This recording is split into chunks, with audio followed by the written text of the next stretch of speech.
It's Dana from Parenting in Real Life. I have been talking to a lot of parents recently, and one theme is coming up on back to school, but it's actually teenagers and their behavior. And I think some of it is obviously being stuck at home and learning in all these different ways. But some of it's just challenging teen behavior. And so I'm here to tell you not to freak out about it. So do you feel like you're too strict some days, too wishy-washy the other days, lecturing, nagging, all that, right? At least, I've been known to do that once or twice. But here's the thing. There are 4 things that people pretty much always do that kind of fuel the problem for teens, and especially for teens with ADHD. Number 1 is not disciplining.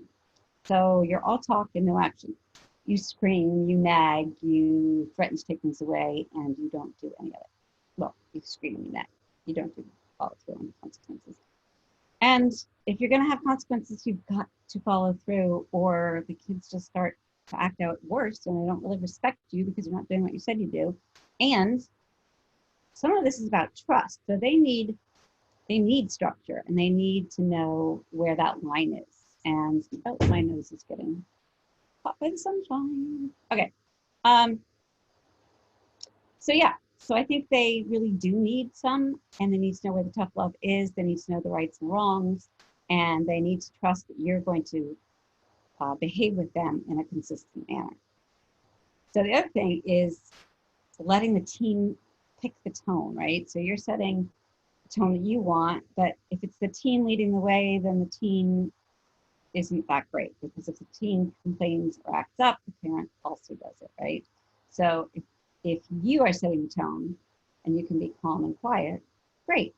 The teen will also be calm and quiet. Or if they're setting the tone, you're going to ramp up the way they ramp up.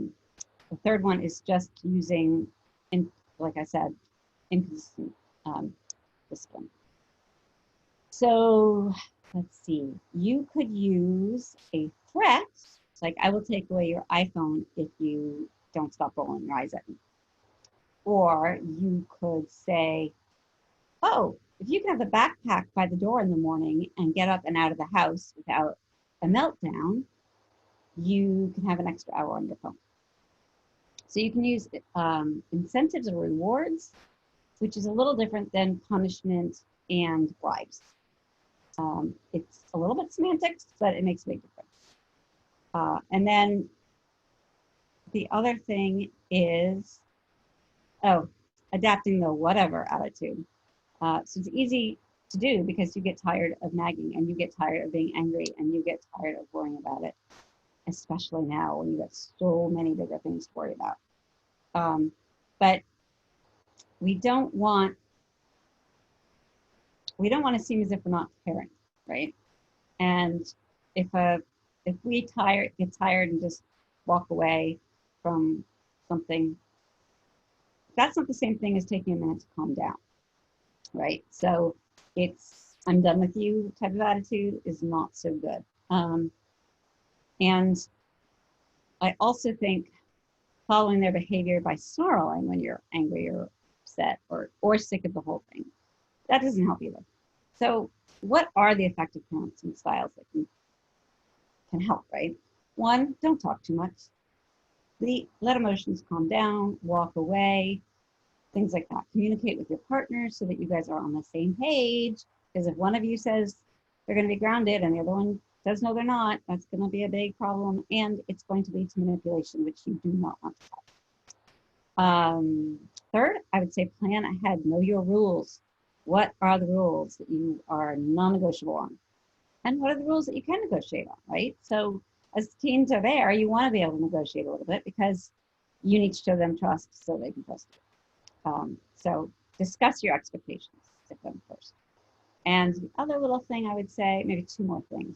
1 is if they're pushing and pushing and pushing and they won't let go and they want an answer, just say, okay, I'll think about it. I'll think about it. I'll think about it. That puts the brakes on so that you don't get pushed into a decision when you don't want to be making it. And then the other thing is ignore the minor stuff right now. there is way too much going on in the world, and the teens don't have the social situation, and there's some in school and some out of school and some learning from home and some doing both. And it's a little crazy right now. And I think we're feeling a little crazy. So we know they definitely are. And that's really it, right? Don't beat a dead horse. Teens already done something and you already punished them for it or rewarded them for it, or let it go. Let it go. Okay, that is my tips for today. Check out my website, parentinginreallife.org. Sign up for my blog. Free tips. Just wrote an article yesterday, in fact, about how to make this school year way better, which has real tips if you have an ADHD teen. Okay, talk to you soon.